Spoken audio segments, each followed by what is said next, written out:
The Cursed Voyage of the SS St. Louis and United States Immigration Policies. The National Origins Act of 1924 created a conflict in 1939 when the United States government refused to compromise and allow Jewish immigrants from Germany into the United States. Between 1800 and 1900, immigrants crowded the United States, mostly from southern and eastern European countries. This influx of immigrants led to anti-immigrant feelings in the United States.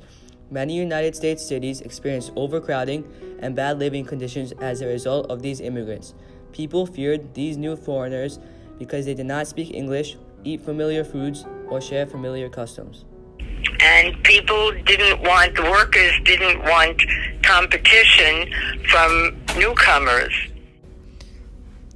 People throughout the United States pushed Congress to act, and in 1917, the United States makes its first anti-immigration law. This law later became the Immigration Act of 1924, which limited the number of immigrants allowed entry into the United States through a national origins quota.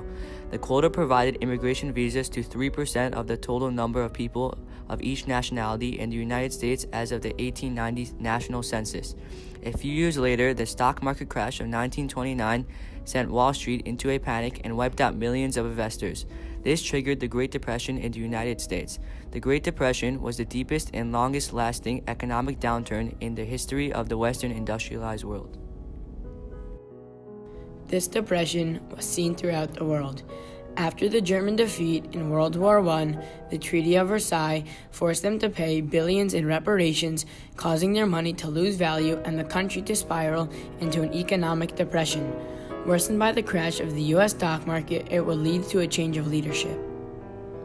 In 1932, German President Paul von Hindenburg, old, tired, and a bit senile, had won re-election as president but had lost a considerable portion of his conservative support to the Nazi Party. Those close to the president wanted a cozier relationship to Hitler and the Nazis.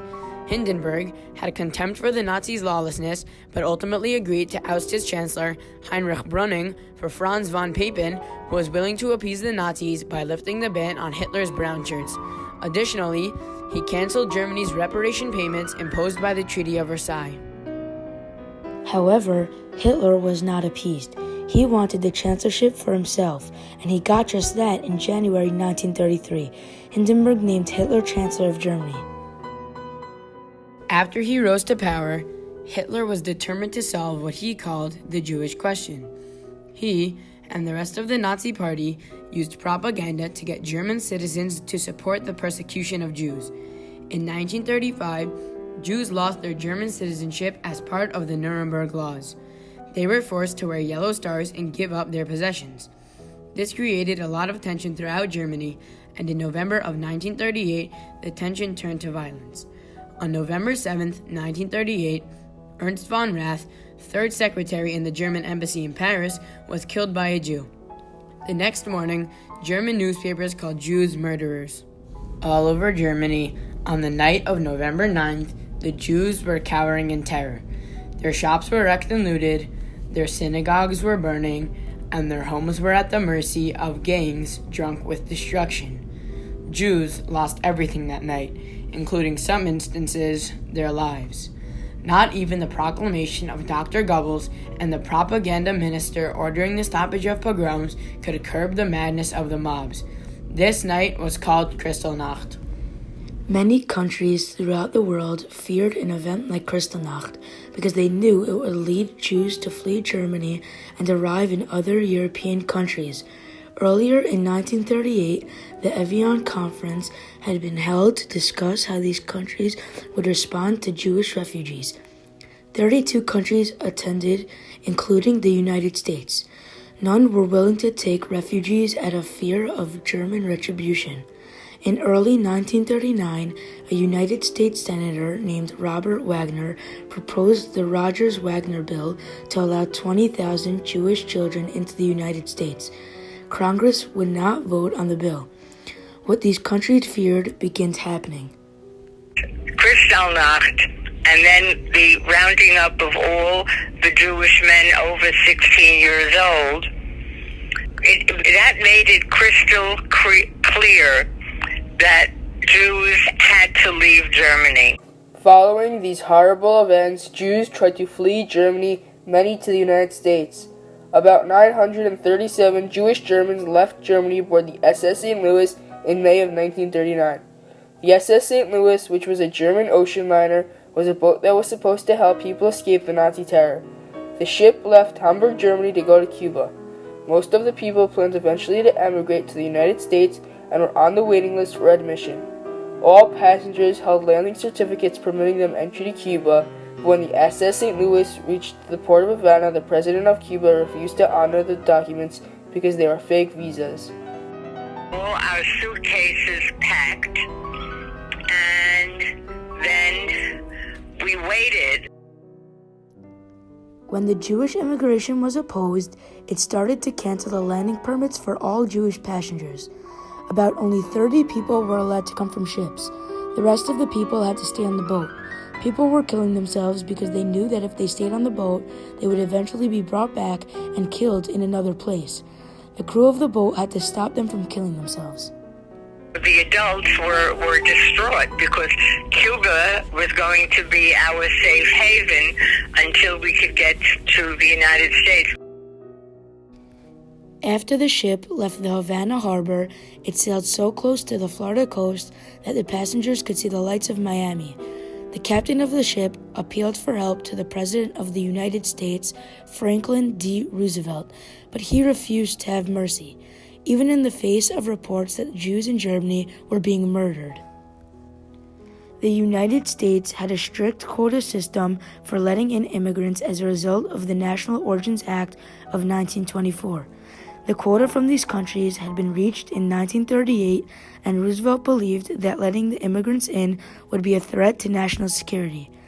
The United States Coast Guard ships patrolled the waters to make sure that no one jumped to freedom and did not allow them to dock in the United States. The SS St. Louis turned back to Europe. Belgium, the Netherlands, England, and France admitted some of the passengers. The rest went back to Germany, where they met their demise. All I know is that everyone was very, very upset. People said they'd commit suicide rather than go back to Germany. But fortunately, the Captain Schroeder, formed a small committee of men to patrol the ships and take care of people so that no one would jump overboard or commit suicide. And my father was on that committee. However, in May 1940, the German army invaded Western Europe. Those Jewish refugees who had fled the Reich on the SS St. Louis and who had found refuge in France and the Low Countries were again in jeopardy. Many of them were sent to concentration camps. In the end, approximately 250 of the passengers of the SS St. Louis died at the hands of the Nazis. As a result of what happened with the SS St. Louis, the United States changed its policy on refugee immigration. The change in policy took place in 1975 and states that the United States will allow in anyone that has a well-funded fear of persecution based on religion, race, nationality, political opinion, or membership in a particular social group. Since the change in policy took place, the United States has let in 3 million refugees from all over the world. During the Syrian civil war, the country let in 10,000 people from that country alone. June 6, 2009 marked the 70th anniversary of the date when the SS St. Louis returned to Europe after its passengers were refused admittance to the United States and other Western Hemisphere countries. We should honor the memory of the refugees aboard the SS St. Louis, most of whom were Jews fleeing Nazi oppression. A haunting Twitter account was created in order to commemorate the lives of those who perished during the Holocaust, and as a result of the United States' refusal to compromise. Recognizing such an anniversary is an opportunity to raise awareness about an important historical event whose lessons are relevant to current and future generations.